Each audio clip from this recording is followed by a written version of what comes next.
is that there are a number of challenges facing the promotion, the way people are promoted in the public service. You have to give us some statistics then and now, and then you say, well, if the challenges include A, B, C, D, E, and you spell out the challenges. This paper is going to look at the problems with respect to the structure or the organizational structure of the unit itself. Okay. Lo and behold, right away, you know what you're going to do. The reader knows what you're going to do. And then, of course, we're now going into a review of the academic literature. Not so? You see your life getting easier and easier. Very good. So all the challenges are really stemming from the structure? No. One of your major challenges you suggested is the structure. So you have this thing here and you have a set of challenges and we just focus on one. Yeah. And the effect that that one has to have any kind of cultural effect. Just taking this one Yeah. and manipulate it. So exactly. So if you hold it that constant and say, this is what I'm going to prove, that this structure is the problem. And the structure is on the paper. Okay. Let's do the review of the literature now. What is the first thing we're going to do in the review of the literature? Apart from set out what you're going to do. What's the first thing you're going to do? This is a review of the academic literature in the field. What is the first thing you're going to do? Now remember, you're not going to write about everything under the sun. You identify structure as the variable that is causing the problem. What is the first thing you're going to do? We're going to break it down into pieces now. What is the academic literature not going to do? It's not going to be an annotated bibliography. It's not going to be a rehash of everything in the field. It's going to justify what you are saying. So what is the first thing you'll say about structure? People, the first thing is you define your term. What is structure? Various writers over time have defined structure. For instance, Taylor, Virouche, you should have been telling them what you did. Go ahead. What you did in your corruption. Aaron, you're a bad boy. None of you talking about something. I know. Tell us what you do with your corruption. The first thing is your definition. Oh, yeah, definition. Good. I have you back on track. What you did with your corruption? How I structured it?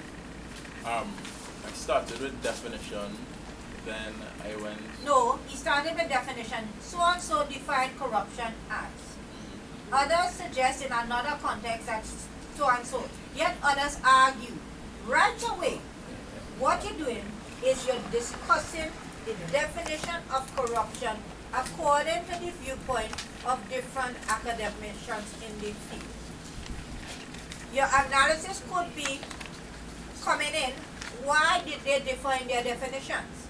That's where your little analysis could have taken place right there. You could have thrown in your own little source. But right away, you're discussing the viewpoints of different academics in the field. Somebody was saying, Mrs. George? No, basically what you were saying there, because when you told me, that's how I started my corruption also. I started with broad definition of Wayne Peter Van, with his broad definition, and then the three authors that I did articles I had used as to review those articles. Yes. Then I pulled out, say that the author stated his definition, Wayne Peter Van, was a more all-encompassing definition. Okay. And then I said that these other authors' definitions were brief, more curtailed, Okay. and specific. Because, for instance, there was one who was trying to link corruption with politics. Okay, so that is where your analysis will come. Okay? So the first thing is your definition of the topic. The second thing, what is the second thing she's doing there now? The trends. The trends. Or she could start with the, when did structure come in the review of the article? First come in book. She could go back to Taylor. The earliest form of structure was Frederick Taylor in 1911. And then she starts talking about Frederick Taylor. And she could start talking about Frederick Taylor, say what is a structure, why he arranged his structure so, and then how other writers come and change the notion of structures. So what you're doing now actually is you're bringing the topic of structure into a fusion. going to say, no, what is it you're not going to do? Is Frederick Taylor in 1911 so said that structure was so. It is not a description. You give a summary of what he said, and then you show how this whole thing of structure evolved and the reason for its evolution. Okay. Then you could come out even with the environment as it changed and how the structure changed. Because what you're actually doing is showing how the structures change in Public Service Commission. And right away you have the writers in the field coming and clashing the different ideas, why they suggested what they suggested, as the environment was changing, it coming to new public management, why the structure changed, how it changed, what was the impact, all those things coming in your review of the academic literature. What you don't do is describe. You don't take wholesale and put it in. So some people have put a headline, Frederick Taylor. Then they'll put George Gant. Then you don't do that in an academic literature. You fuse your topic, you come in. Now you could have different themes. Another method of academic literature is you identify various themes in that foundation literature. And you could bring that together. The academic literature will depend again on the nature of your question. But because I was thinking about in terms of the movement from what was called new public management, that whole shift that took place, whether in the literature review she could say that shift from old public sector style. No, definitely she'll come to that. Yeah. Definitely. Now, what Jennifer could have also spoken about is culture.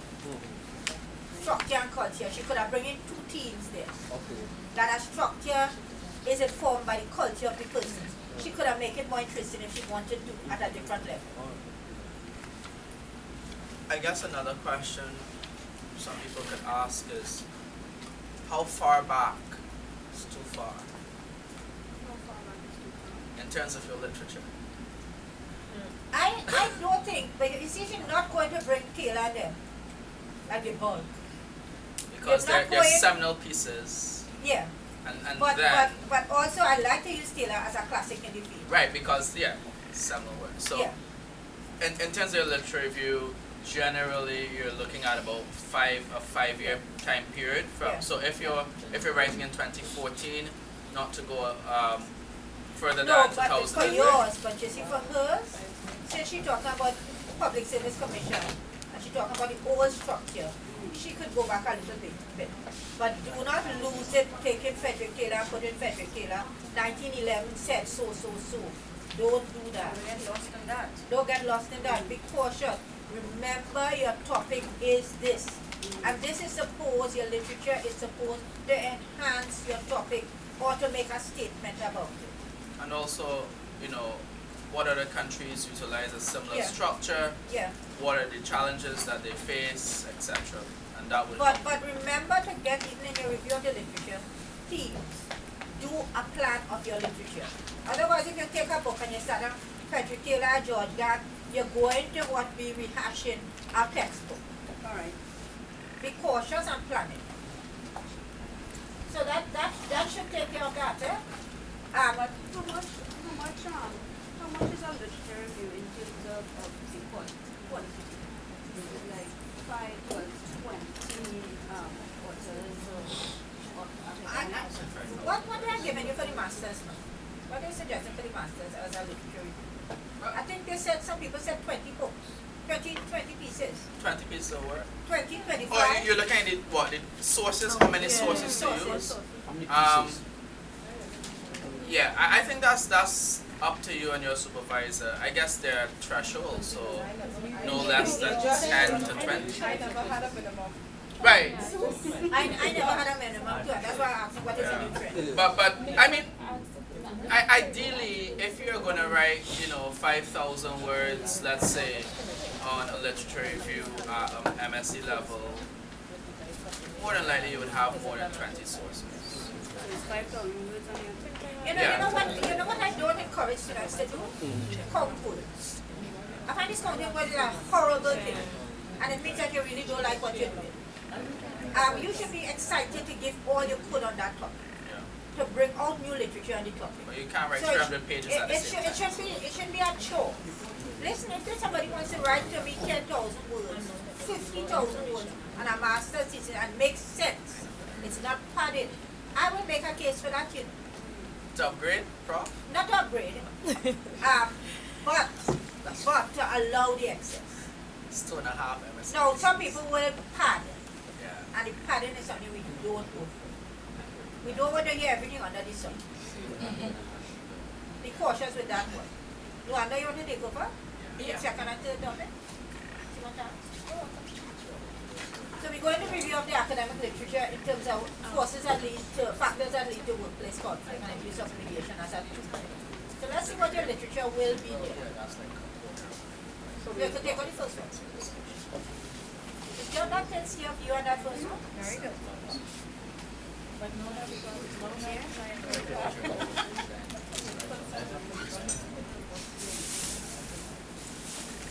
Why? You're supposed to be reading it up.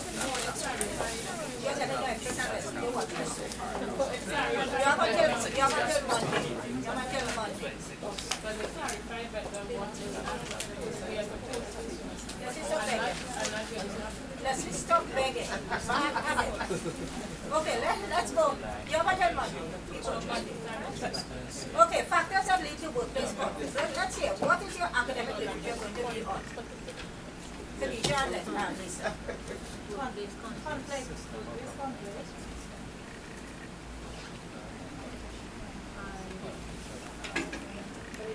So what you're going to do, you're going to define conflict. You're going to define workplace conflict. Okay.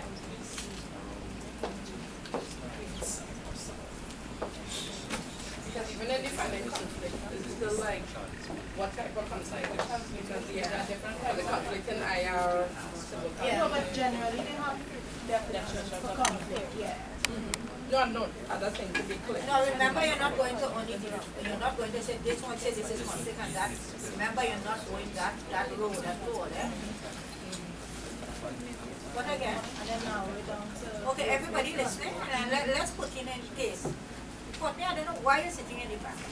So put your mouth in when you're ready. So you're looking at conflict like war or conflict? Conflict in the workplace. In the, that's a thing. So you're saying workplace conflict is the broad topic? Conflict is about topic. No, I don't she's quite, Mrs. Blackman is quite right here. War is conflict. Revolution is conflict. Social movement is conflict. You know what she's saying. Okay. If you go broad with conflict, you never finish. No, but The word conflict has different meanings. War could be conflict. War is conflict. Revolution is going to be conflict. Social upheavals is conflict. Are you going down that route? no conflict in the workplace. Workplace Well, that's what she's telling you over and over, and you're saying no conflict. No, I told her conflict and then I narrowed it down to Right, and workplace that is conflict. But you see, it's saying back the same thing. But no, but what I think what she's trying to say is that there is a general definition for conflict. Yes, that's No, but you see, if you No, go that's what I'm that saying that route, Krista, it depends on if you go that the route, subject. if you go that route, you're going to all different types of conflict. Because somebody sitting in IR, they'll say, well, okay, you're talking about 1,000 deaths, or you're talking about I non-violent, think it's our different fields because Yeah. for us in mediation you define conflict because it's a conflict that you're going to mediate. Right. Oh, well, then, Yes, yes. well, okay, I understand what you're saying. Why don't you then say, according to mediation, different disciplines define conflict accordingly. Okay. In the case of mediation practitioners, Okay. so one suggests this is conflict, Okay. this one suggests this is conflict, and show probably what will make it interesting to show why they define it as such. The thing is, there's a limited amount of information as it pertains to mediation. So that is why, and a lot of my information, and as I stopped when when the gentleman said your scope should be 5 years because a lot of my work dates back to Aristotle and Plato and the people that looked at conflict and then they narrowed down to conflict in the workplace. I don't think you should go into Aristotle. And when you speak about publications in terms of what workplace conflict, you can't get 20 sources, a mixture of articles and books. I'm just asking, I don't know, within the last 5 years. Or even this century, let's take the 20th century. Do you have anything like that? Yeah, I have stuff, but I just thought that getting it from the foundation would have been. Once mediation somebody goes starts all the way putting back. Aristotle on paper for me, I know it's fine. Okay. Once you start off with that for me, I get a little bit turned off. When was I the don't first wanna time go back. workplace conflict Yeah. was defined? Who defined workplace conflict? Where did that definition come from? That's where I would ask you to start, because that work is a seminal piece. That, like, you know, set the basis of everything. I agree with you. Yeah, that's what I'm thinking. Like I'm saying, the 20th century, you know, the 1900s. Yeah, that's I think the the seminar last plays couple on of piece on Yeah. defining workplace Place conflict. conflict, that's is your important. starting Yeah. point. Yeah, and I just want And- to point out, remember, and it's really useful that we all here, most of us from different backgrounds. Anybody picking up a thesis should be able to read it and understand it. And from the minute there's confusion or misunderstanding as to what you're trying to say, that means it's not being very clear and it has not done what it's supposed to do. So the fact that we all having this discussion here is instructive, it's indicative, you know, of you needing to do further work with regard to defining the terms, not only for yourself, because you would know what you're talking about, but for us lay people, because I don't know about mediation. So when I read your thesis, I would have to be able to pick it up and say, oh, okay, this is what they're talking about. And so just be guided by that. Always write it so that somebody else will be able to read it and understand. And then too, that sometimes when you're reading more recent work, they and you're looking at their bibliography, they will also use that yeah, as a right. reference to look at And it's easier to do that. And plenty of the people, when they, you see, the thing is, a lot of these writers that date back, they would have seen conflict as useful in the workplace, for instance, conflict as a positive thing, and it had some people that saw it as negative. So, Not that, Plato and Aristotle. though. yes, I have, that's too No. You're going back so far. I Sorry. won't go back so far because a lot of them, they have a Start lot with the of seminal work. I Yeah. agree with Mr. Drayton. The seminal work on who started looking at workplace conflict. And what other people have to say. And How you do know, look? you may also want to look at workplace conflict within the public sector and the private As opposed to sector, private organization. because there are substantial differences in terms of how they operate and their ability to discipline, etc. So that may be useful. Like, you know, just to start that background. So conflict, workplace conflict, seminal piece, and then go into how that has And changed. I think Lisa, is it Lisa? I think that would be interesting for you to also distinguish between normal conflict, but conflict among university or tertiary students in halls of residence. I think that would be a useful vantage point for you. Yeah. So the conflict, let me just get clearly, the workplace conflict we're talking about is on hold for you as well? No. No. Oh, I am you on are hold, hold, yeah. okay. I think that's also the public sector. Yeah. Right. Okay, I just want to be sure. Okay, so I think this is useful for her. What are going to be going into this workplace conflict? The different factors as defined by the different writers? Right, so what are the factors? Yeah. So the factors would be the IVs, yeah. And then, of course, the different mechanisms to solve the factors, Yeah, what The are interventions. the intervention. Or is the Well, if mediation it's a the intervention? mediation, The mediation is the You see, intervention. when you Or look the the factors and interventions, And then you you could could suggest have- why these interventions failed or succeeded. And how you But want are to there do- different strategies within Yeah. mediation? Because just from my very cursory knowledge of mediation, I think that there are, you know, different strategies within mediation itself. So to state that mediation is the strategy, there are different approaches, not so? different processes, yeah? Like theories, like Like in, methodologies. like in Cleveland when we went to do we did dispute resolution, conflict resolution, ADR. and ADR. There were, and I tried to propose it on campus. They have now a round table where the victim meets with the perpetrator. that's restorative And- justice. No, it's more. And the victim now, we don't do restorative justice here. We're looking at restorative justice in terms of the perpetrator. But over there, the victim now has the right to set the sentence or suggest a sentence that equates with the crime. That hasn't reached there yet. That's not extraordinary. So what we Okay. call it restorative is a far cry from restorative. In terms of workplace conflict, can you give me 2 or 3 strategies that have been used from just your research within the workplace to you know, deal with conflict? A lot of stuff that I read, they started using mediation. No, but What were some of the what- what's some of the strategies and what? practices? All right, so mediation as a whole involves, you know, training managers to be mediators. All right, good. So you're going into another component here, which is training. What would these sessions look like? I don't know. From your reading, they didn't say, how these things have been established, or No, well, I haven't gotten that detailed yet because I will come later down with my suggestion on mediation. I'm still on my trashing out my literature reviews. Right. Getting stuff on conflict, workplace conflict, Right. which apparently was wrong because I looked at it from way back. yeah.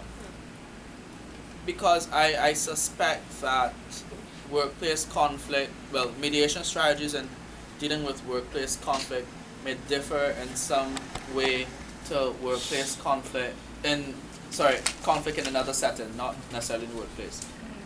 So let's say you have an intervention at the university. Both you would say would utilize mediation, not so? But the strategies would be different. But mediation is a broad lead. And that's what I'm getting at, And that's- the details, I think what he's getting at, when you come out here, when you come out with that master's, you could apply and get certified as a mediator. But the broad term mediation, that means that broad umbrella term. Under mediation, and I hope your mediation people taught you this, there are different strategies that you employ. Strategies will vary according to the nature of your cases. So for instance, a strategy that you may apply with respect to workplace conflict may be different in terms of industrial conflict, will be different in terms of domestic conflicts, will be different in case of with the justice system. It will vary. You can't only have face-to-face sitting down and saying, it cannot apply overboard. And if you look carefully in the literature, it will outline the different strategies employed to deal with different kinds, the nature of the conflict. And your lecturer should have gone into No, I'm those just, details. these are just things. But we didn't do family mediation and all. We were just strictly civil mediation, so we looked at from that perspective. Well, that's what you need to So specify. civil mediation, But you need that's to it. specify. You need to, That's because when I hear approach. mediation, I'm like, The okay. broad umbrella. So just Yeah. keep narrowing it down to what you are talking about, so there's no room for confusion at all. Just looking at this, they're trying to look at the model as well. Like the factors that lead to workplace conflict. Like when you're looking at workplace conflict, wouldn't that be the factors Yeah. over on this side? So then mediation, And then you look, Having an you impact look at the on- different factors, and then you look at the interventions, you're quite right. Right. And then you narrow to civil mediation as a tool. right. Because she's taking mediation as a given, It's almost, In mediation, they're using it, and then all the students in mediation do this, use it as a broad umbrella to solve everything. So the impact that this has on Yeah. workplace Conflict. So what are the factors over here? Yeah. of course, And then exactly, and so then you it's look as if at you're mediation. working backwards. Yeah, then you're looking at mediation as having an impact on these Yeah, factors. so, Yeah, so I think So it will be. you You're understand? doing a qualitative You understand study. what we say? What we going towards? Yeah. You're using as workplace conflict when it first started. What are the writers saying about workplace conflict? No, this one Why it qualitative became study. important? Who was suggesting it? Then you're looking at defining the factors that lead to workplace conflict. Different people define different factors. And then you look at the factors and what kind of interventions they use over time with respect to these factors. And then afterwards you're coming down now, so you're going broad and you're narrowing into civil mediation, and the process involved is civil mediation. And again, you're going to look at the writers who talk about the advantages of that and the disadvantages of that. Understand? So it will be, what you're actually doing is placing your review of the academic literature into themes, but making it manageable. Alright? Your comments, Felicia? Tell me. No, I just need to wrap my head around it because I was going in a different No, this direction. is useful because you know what, and people mustn't take our workshop badly, eh? This is useful because all the gray areas you're having here now, clear it here. So when you go back now, you're fresh in your mind and you know how you could attack it. One thing that happens badly for the graduate students is that we don't have workshops like this. So you sit virtually alone and you're writing and you don't know how far off you are. And I think this is what will help you. And all of you start in the same boat, by the way, so don't think you're coming from a disadvantageous position. Everybody starts off with all this confusion. What other strategies have been used to deal with workplace conflict? I don't know. So this could change. Well, if you look at campus, we employ the ERP to deal with some conflict, depending on the You mean EAP? EAP, sorry. Yeah, we use the EAP to deal with conflict depending on who That's is for involved. you are right.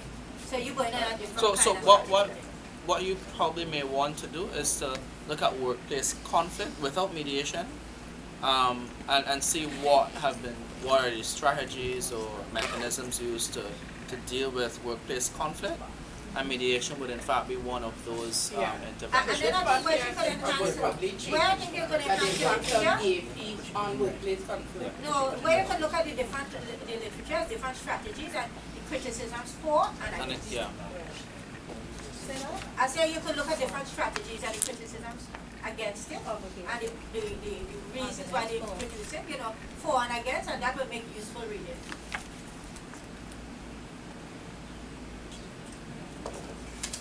Any questions on that? Mediation people? Okay, thanks, Mrs. Blackman. Let me go, let's go with another one. Simone, you want to get back there? Who is there? Josh, come back again. We're going to do another topic. Courtney, have you your proposal? You have your proposal? Delia has a proposal, so we're using Delia. Crystal, you need to start your proposal. Yeah, I'll start. Mr. Avarash, how are you feeling? I'm good so far. You go ahead. I wouldn't mind. Leslie, you're still working on your proposal after this. You're doing some work right now, so not your proposal stage yet. Good. So I'm not going to press you. Next year I'll press you too. Next year we do. Next semester we do. Okay, you can rub off and start over now. But you should be reading so you get an idea of what's happening. You should be reading. After you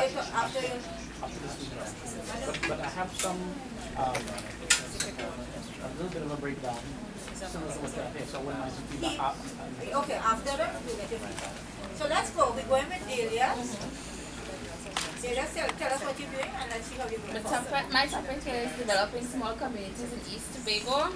No, go slow now, man. Developing small communities in East Tobago. Right. The research question. Only that, Delia, give them a research topic? Yeah, let me finish now and then Yeah, okay. What it is? Basically what I'm trying to figure out is that I'm dealing with social issues, right? So dealing with social issues. We have a lot of social issues persisting within Tobago. We have poverty, under youth development, the rising youth underdevelopment, unemployment, and I want to understand, I'm trying to figure out why do these social issues persist within the communities when efforts are made to improve, why do these social issues persist within the communities when efforts are made by the THA to fix these issues? You have too much issues. You give us a amount. How much I should break it down to? Go slowly and give Mr. Grace another chance. Give him another chance. Go slowly with us. I think, okay, I have poverty, right? I have youth underdevelopment. We have crime, unemployment. Better what you're doing everything like this. What do you think? Alright, so that's great. What literature you want to use? I'm using local government because I started with Dr. Taylor, right? And we brainstormed he gave me some ideas and I went home and got some hypotheses, right? Some of them I came up with is administrative apparatus is not working too well. That is probably why these issues persisted. Then I have the one with the central government not giving enough funding. So that could contribute. Okay, we know that in a little bit closer. You want to look at local government. Right, local government. And mechanisms for development community. So you want to look at Why I say for sure? Tobago doesn't have a local government. We have a unique form. Oh, right, a unique form of local government. Yeah. Usually it's not a key part in local government literature because of the level of autonomy that Tobago has. It's not the same as You? You partnered with? Let's see. somebody else.